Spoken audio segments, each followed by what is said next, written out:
Bíblia Sagrada é uma caixinha de surpresas. Há muito por se desvendar neste manual criado por Deus para o homem. Descubra agora no programa A Bíblia Responde, com João Salgueiro.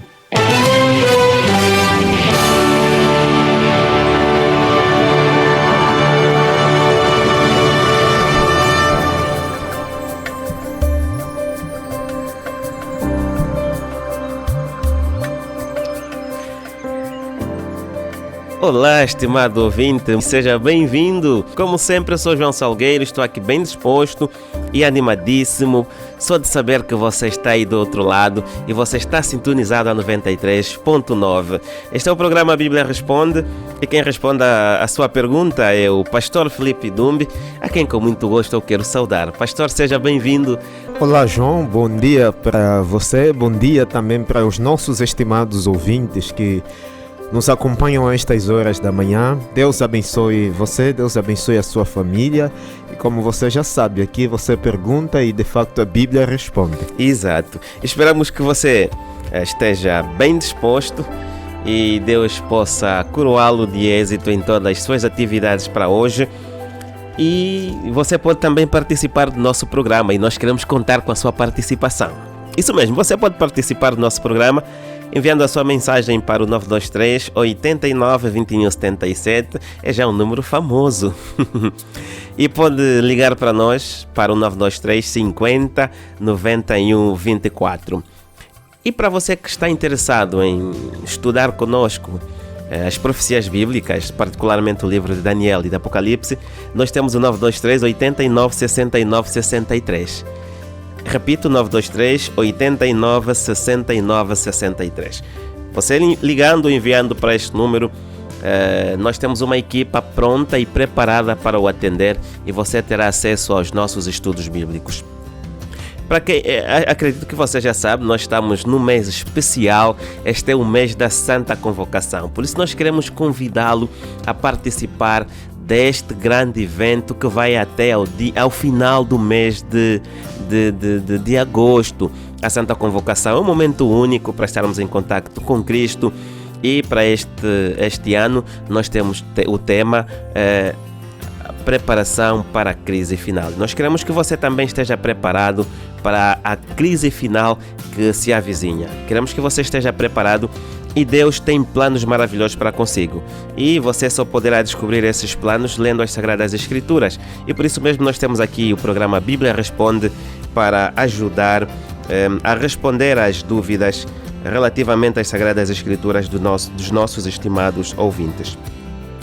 Pastor Felipe Dumbi, disposto para responder às perguntas dos nossos ouvintes? Certo, sempre então, disposto pela graça de Deus. Que bom, que bom. Pastor, nós temos uma pergunta que recebemos a semana passada, na sexta-feira. O ouvinte Adão Marcelino perguntou por que Deus não destruiu Satanás logo após ter causado o pecado à humanidade. É uma boa questão. Por que Deus não destruiu imediatamente Satanás? Nós na Bíblia temos os atributos comunicáveis da pessoa de Deus. Claro que nós falamos de que existem atributos incomunicáveis, mas também existem atributos comunicáveis. Quando falamos, por exemplo, só para ter uma noção, dos atributos incomunicáveis, nós falamos da sua onisciência, sua onipotência, a sua onipresença, inclusive a sua omnibenevolência. Agora, quando falamos dos atributos comunicáveis, falamos dos atributos que Deus, como os atributos incomunicáveis, nós como seres humanos não possuímos, não temos. Mas comunicáveis, Deus comunicou-nos através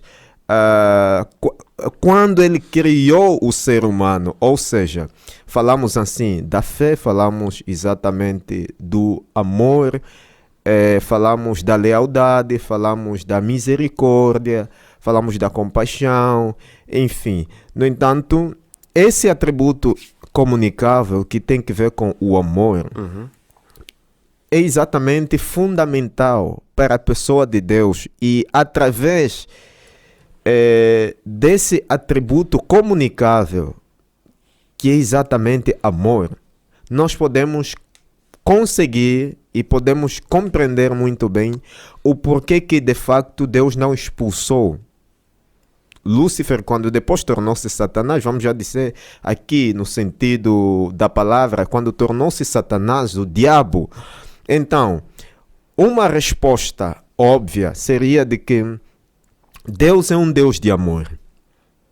E eu já estou falando desse atributo comunicável. Deus é um Deus de amor.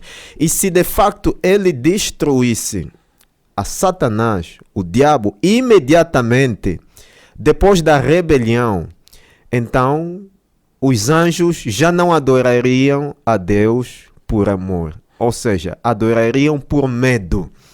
Então, para que tudo fosse construído e para que os anjos compreendessem de forma plena a natureza amorosa de Deus, então Deus deixou que o próprio diabo, Satanás, continuasse a viver e continuasse espalhando descontentamento e tudo aquilo que é parte do mal. E exatamente nós conseguimos e podemos perceber através das escrituras muitos e inúmeros estragos que o próprio Satanás, diabo, começou fazendo depois que de facto ele foi expulso do céu. E isso nós entendemos de acordo com Apocalipse 12, versos 7 a 9. Então, uma resposta resumida é de que Deus não destruiu imediatamente a Satanás, que é o diabo, porque se fizesse, os anjos já não adorariam a Deus por amor, mas sim por medo, porque diriam que afinal o nosso Deus é muito mau. O nosso Deus é uma pessoa que temos que ter cuidado, porque mínima coisa também pode nos destruir. Mas Deus deixou para que no final, lá de acordo com Apocalipse capítulo 20, quando o Senhor Jesus voltar, depois da terceira fase do juízo, que aqui nós chamamos juízo executivo ou execução final, quando a cidade santa tiver a descer, naquele momento quando haverá a segunda ressurreição e Satanás convencer os ímpios para a destruição da cidade santa, ali certamente o próprio diabo também será destruído. Muito bem, pastor. Obrigado pela questão. Olha, pastor, nós temos aqui uma pergunta, como o pastor tem dito, bastante caprichosa. Ela diz o seguinte: se porventura alguém estiver a ser perseguido para ser morto, e esta pessoa de repente entra em minha casa para se esconder, e aí vem as pessoas que querem matar o jovem e me pergunta se eu vi, o que tenho a dizer? A verdade ou devo mentir? Essa é uma boa questão, certamente. Olha, muito bem, quando você estiver sendo perseguido por alguém e de repente você se esconde em uma casa ou você foge para uma casa e ali sai a pessoa, não é? E aí as pessoas que estão perseguindo chegam ali e perguntam: fulano tal ou fulana tal não entrou aqui?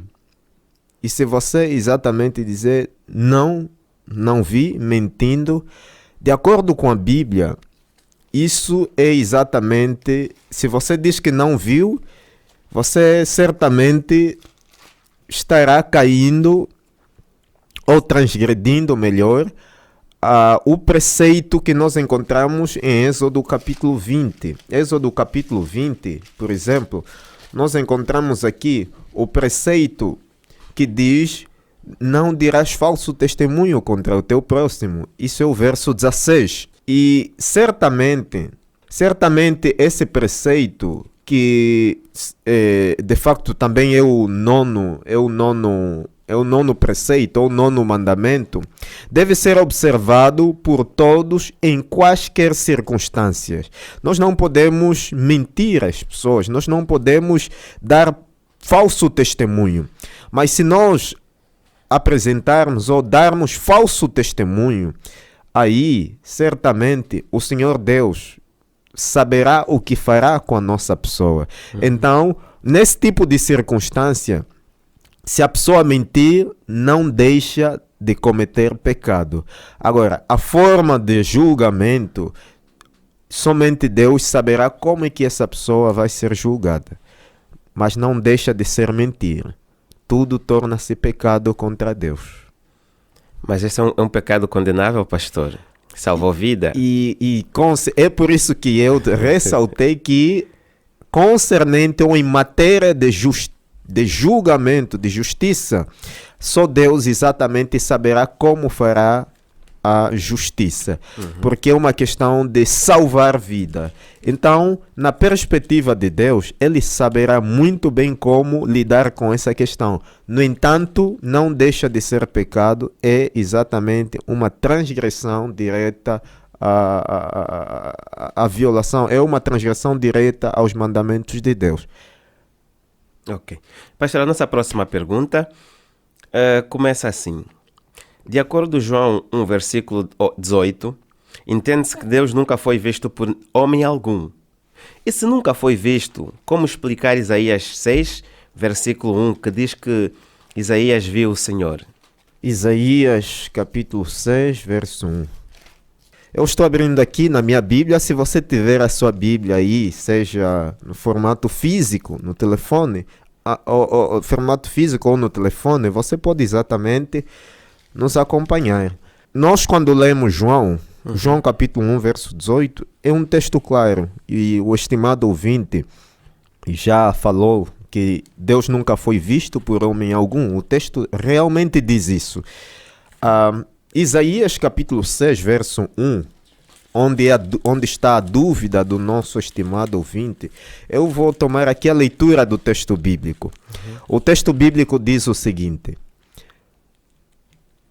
no ano da morte do rei Uzias, eu vi o Senhor assentado sobre um alto e sublime trono, e as abas de suas vestes enchiam o templo. Nós temos aqui exatamente uma descrição da visão do profeta Isaías. E essa visão, ele vai relatando aqui que foi uma visão que ele teve no ano da morte do rei Uzias. O que de facto ele viu nesta visão? Ele viu o Senhor Deus assentado sobre um alto e sublime trono. E de facto o autor bíblico, que é o profeta, vai dizendo que as abas das vestes deste Senhor Deus, as abas das suas vestes enchiam o templo. Aquele lugar que era exatamente de adoração, que o povo adorava a Deus. Quando falamos do templo de Jerusalém, por exemplo, era o lugar onde o povo adorava a Deus. Agora, só que quando ele fala exatamente de que ele viu o Senhor assentado sobre um alto e sublime trono e as abas de suas vestes enchiam o templo, ele refere-se exatamente à posição da própria pessoa no trono lá nos céus.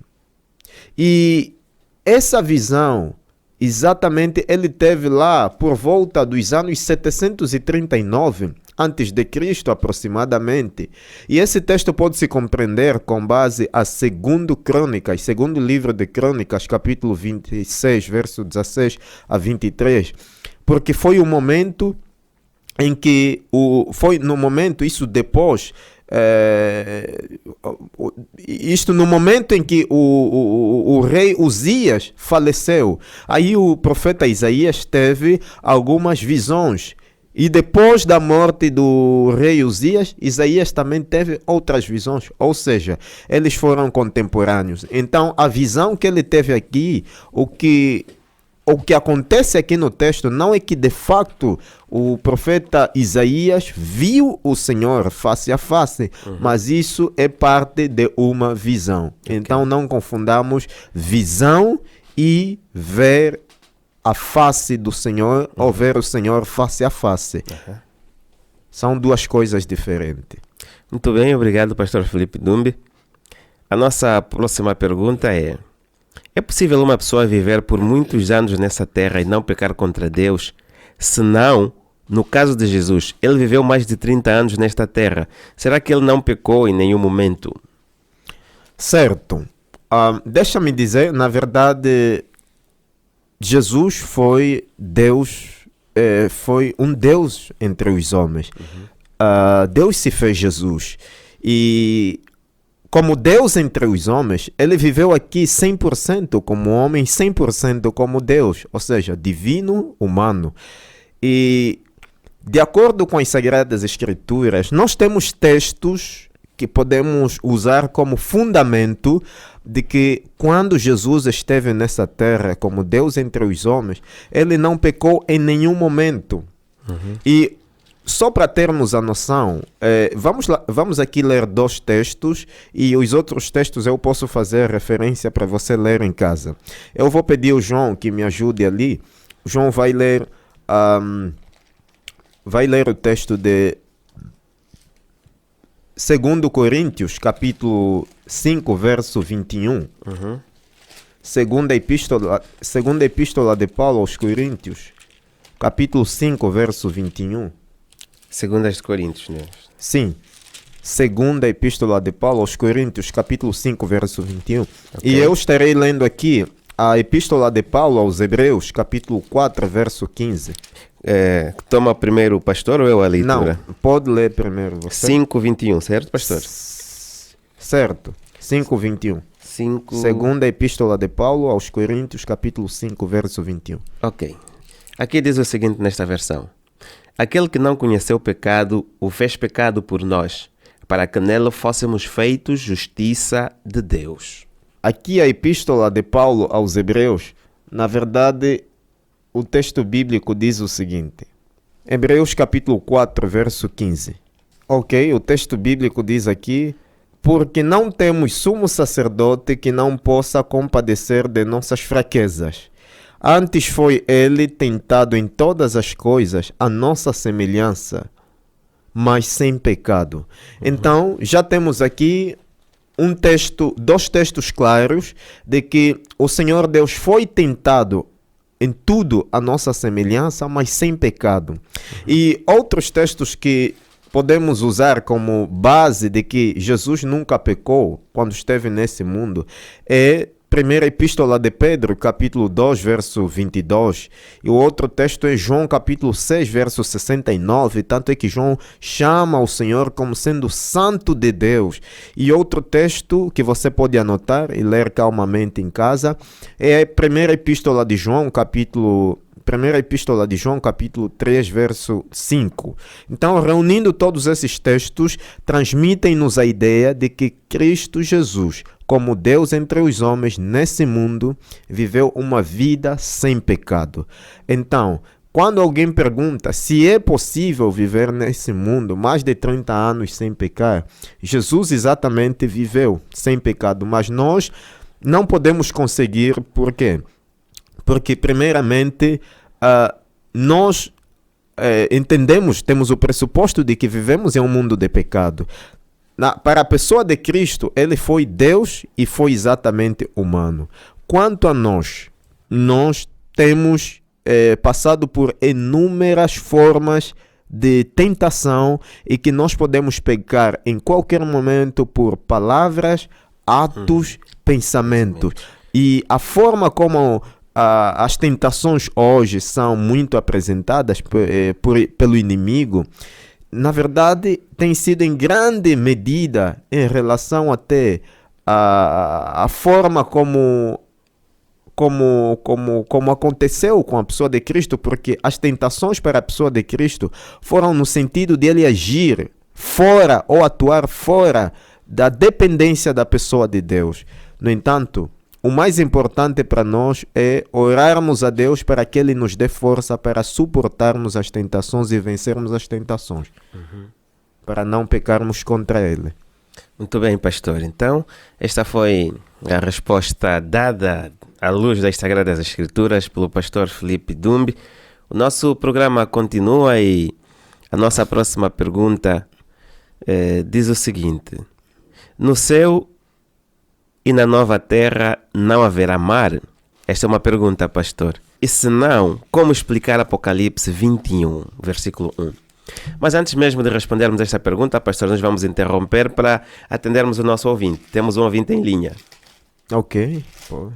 Alô, com quem temos o prazer de falar? Com a irmã Lúcia. Irmã Lúcia, uma voz maravilhosa. Bem-vinda ao programa A Bíblia Responde. Então, irmã Lúcia, que resposta ou que pergunta você gostaria de ver respondida? Eu queria pedir para os irmãos orarem a favor do meu pai. Ah, ok. A favor do seu pai. O papai está doente? Não, ele está no mundo da droga. Ah, está no mundo da droga. Pastor Felipe Dumbi, uma grande preocupação. Certo. E aí está a menina, a irmã Lúcia, a ligar para que nós oremos a favor da recuperação do seu pai. Certo. E nós vamos orar, vamos anotar exatamente o pedido da Lúcia. Ouviu, Lúcia? Sim, Está anotada a sua questão. O nome do pai? Qual é o nome do pai? Pode, por favor, quer que seja no sigilo ou pode divulgar o nome do pai? Isaac Cassomatito. Isaac Cassomatito. Muito bem, nós vamos anotar o nome e podes crer que a equipa da Rádio Adventos, a equipa dos pastores que compõem também a União Nordeste, vão orar a favor do seu pai. Está bom? Sim, Ok. Mas antes que desligue, o pastor conseguiu anotar o nome? Na verdade, como já está aqui gravando, então aí Isaac? poderei anotar. Já está aqui, já está gravado. Ok, está bem, pastor. Então, recebemos a sua preocupação, está bom, Lúcia? sim. Ok, e continuação de um bom dia. E muito obrigado por ter ligado para nós.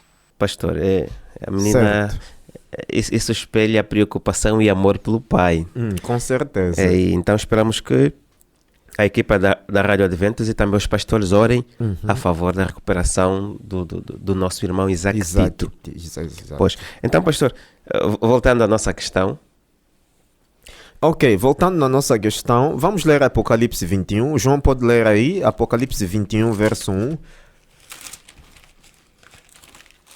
A pergunta do mar será que o mar vai existir na nova terra ou não vai existir? De acordo com Apocalipse 21, verso 1. O verso 1. Ok. O que diz Apocalipse 21, verso 1? Pode ler aí, João. E vi um novo céu e uma nova terra, porque já o primeiro céu e a primeira terra passaram, e o mar já não existe.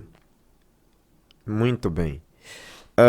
Na verdade, nós temos aqui uma descrição feita por João, que escreveu o Apocalipse lá por volta dos anos 96 a 98 depois de Cristo, DCOS, ano da era cristã.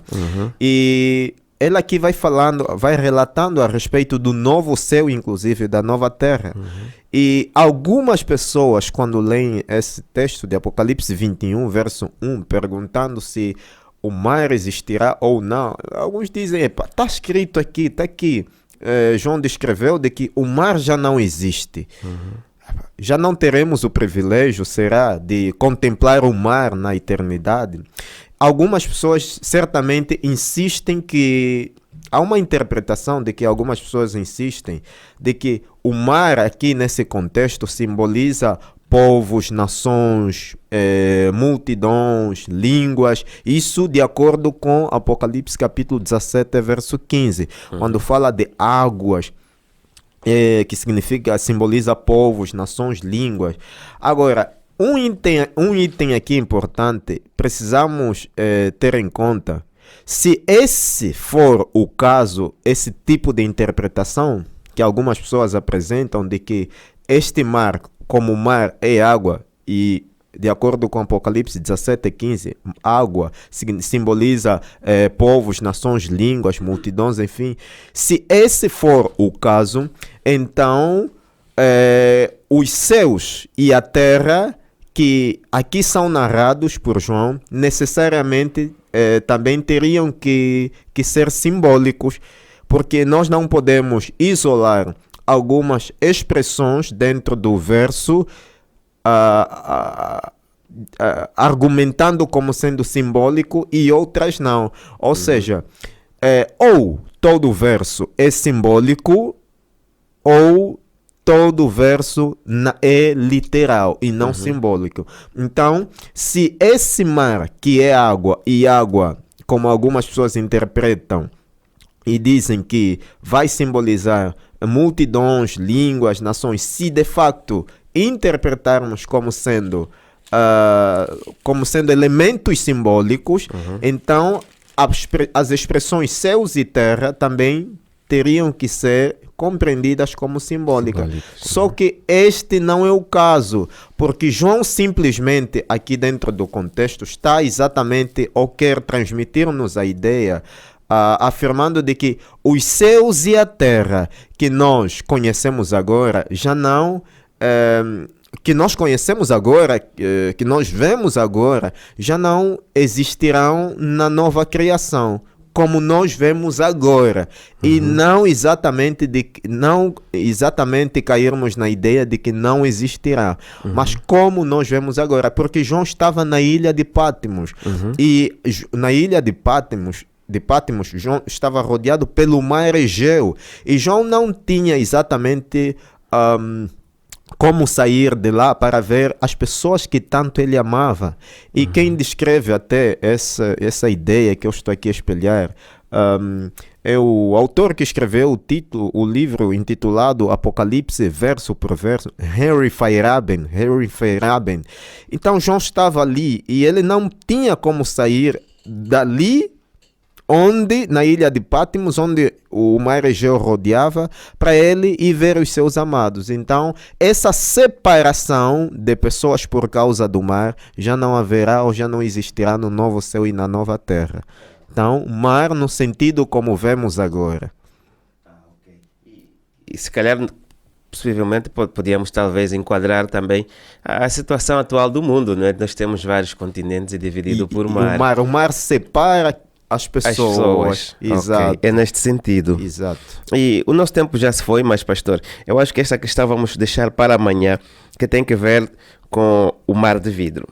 Ok. É uma situação também polêmica e amanhã nós vamos abordar também sobre esta questão. Certo. O nosso tempo já se foi, queremos agradecer o carinho da sua audiência, de modo particular aqueles ouvintes que participaram diretamente do nosso programa, e agradecer também de modo especial à irmã Lúcia, dizer que nós vamos orar a favor do seu pai e desejar que o seu pai recupere logo logo. Muito obrigado pelo carinho da sua audiência. Este é o programa A Bíblia Responde. Queremos pedir que você continue na nossa sintonia da 93.9 em FM. O nosso programa volta amanhã e queremos contar consigo. Deus o abençoe grandemente e não se esqueça, pergunte e a Bíblia responde.